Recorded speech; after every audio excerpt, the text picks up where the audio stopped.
সবকিছু আপনি যেভাবে বলছেন সেটাই তো আমাদের করা উচিত, কিন্তু আমরা করতে পারি না, কারণ আমরা এত অস্থিরতার ভেতরে থাকি। আমরা যখন দিন শেষে রাতে ঘুমোতে যাই আমাদের মধ্যে একটা অস্থিরতা কাজ করে এবং একটা রেসের ভেতরে কিন্তু আমরা সব সময় থাকি।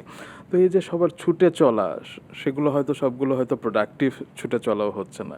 এই প্রসঙ্গে আপনি কি বলবেন আমাদের মানব জীবনের দৌড়গুলো সম্পর্কে?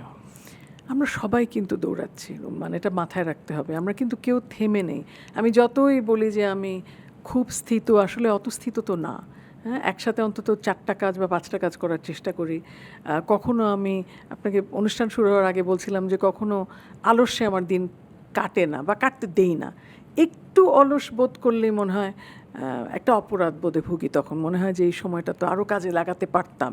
তো ওই ওই যে সারাক্ষণ একটা দ্বন্দ্বের মধ্যে থাকা, সবসময় একটা এক ধরনের কনফিউশনে থাকা, এটা আসলে সবাইকে তাড়া করে বেড়ায়, আমাকেও করে।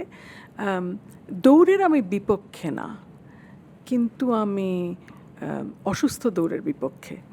হ্যাঁ, মানুষের মধ্যে যেই পরিমাণ হানাহানি, মানুষের মধ্যে যে পরিমাণ হিংসা, বিরোধ, এগুলো চলে এসছে শুধুমাত্র একজন আরেকজনের সামনে দৌড়াতে চায়, থাকতে চায় দৌড়ের রেসে। এই রেসটা খুবই আসলে আমাদের জন্য অপ্রয়োজনীয়।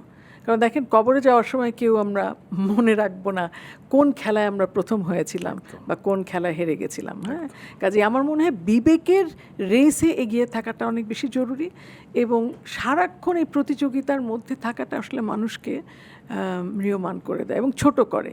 কারণ প্রতিযোগিতা আসলে আপনার কীর্তির কিন্তু কোনো সূক্ষ্ম পরিমাপ না। প্রতিযোগিতা প্রতিযোগিতা আমাদের অংশগ্রহণ করতে হয় বলে করি, কিন্তু সেটাকে একেবারে বাধ্য কিন্তু প্রতিযোগিতা থেকে যদি আমরা খুব সিরিয়াসলি নেই এবং মনে করি যে আজকে আমাকে জিততেই হবে, তাহলে সবচাইতে মানে বড় পরাজয়ের ঝুঁকি কিন্তু আমার উপরেই থাকে, কারণ আমি তো প্রথম একদম। নাও হতে পারি। রাইট।